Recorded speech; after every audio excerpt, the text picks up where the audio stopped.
I didn't have much hype for Elden Ring until a few weeks ago when I finally managed to grab a PlayStation 5 along with a copy of the Demon's Souls remake. Demon's Souls was my first introduction to From Software and the Soulsborne experience back on PS3, and I've played every game since, although I hated Sekiro and didn't really like Dark Souls 2. I was casually playing Demon's Souls here and there, as casually as you can play a Soulsborne game anyway, and stopped because I wanted to save the punishment for Elden Ring. Hi everyone, I'm Billy, and welcome to the Elden Ring Diaries Part 1. Elden Ring has been quite the experience thus far. I'd planned on each entry in this series taking place after 10 hours of gameplay, but I can't put this game down. At the time of this recording, I'm 14 and a half hours in and level 35, and that's after spending nearly an hour on class selection alone, as I really want to experience Elden Ring without too many spoilers or walkthroughs. Although YouTube loves to suggest weapon and armor location videos to me. But I did want to make the correct class selection for my preferred playstyle, so I looked up some guides. I wound up going with a prisoner as it seemed to be the best base for a hybrid caster/melee build. In Dark Souls, I always play the same type of character: heavy armor, sword, shield, and pyromancy. With Elden Ring, I wanted to make sure I experienced more of the game than just shield turtling. Art Vandalay will be built with intelligence and dexterity, so I can use magic and still dish out some weapon damage. The early hours of Elden Ring were not what I was expecting. I was overwhelmed by the open world of the Lands Between.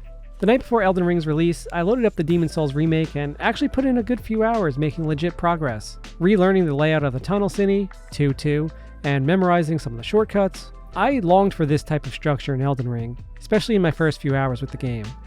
Yes, you do get this kind of structure with the Legacy dungeons, but I had trouble just at the gates of Stormveil Castle. Entering the castle this early on was really out of the question. The giant and slew of knights basically pushed me to explore the map as I was way too weak. Once I started unlocking sections of the world map via map fragments, my experience began to shift. I started to explore Limgrave, and this opening area is no joke, as I was invaded on the river and even helped by a summoned NPC, Yura. Nighttime brought haunting screams of agony from either underground or the guys on the crucifixes. Running around cliffs unveiled a merchant, a short ride away, a tomb to explore. There was just something new to legitimately find around almost every corner of Elden Ring. I fought bosses, found valuable loot, and met important NPCs. This has all been an amazing experience. I'm only 14 hours in, but Elden Ring is already shaping up to be the best open world game I've ever experienced. So why is Elden Ring so special? The Lands Between is not a barren wasteland.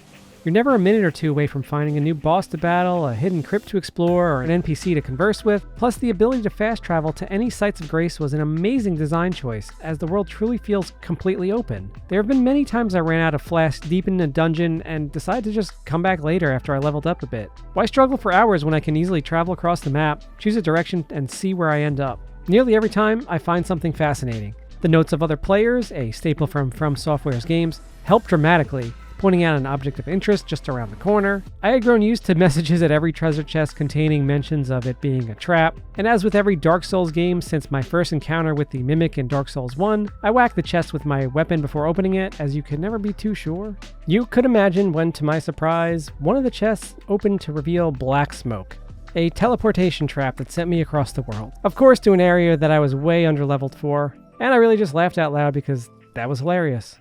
When I get bored with one area, I just continue with this process. After leveling up a few times in one area, I decided to test my luck once again against the Tree Sentinel, and I finally felled him. Another example, I was getting a bit creeped out by the environment I was exploring, so I traveled back to Stormveil Castle and managed to unlock the next site of grace, more easily defeating enemies along the way. I'm really interested to see how I keep up with Elden Ring. I find it very easy to get overwhelmed in these Soulsborne games. I'm not someone who shies away from taking breaks when this feeling sets in. I'll take a day or two off from the challenge until I feel the desire to load the game back up. Even after spending over 100 hours in the first Dark Souls, the endgame was just too much for me. My last break was my final break.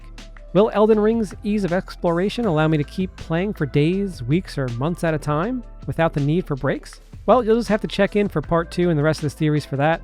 Instead of every 10 hours, I'm just going to do a video a week. I also have a written version if you want to check out, linked in the pinned comment. So have you been enjoying Elden Ring? Let me know in the comments. I'd love to hear what crazy things you found along your way. Anything as crazy as the Mimic Veil? Anyways, until next time, see ya.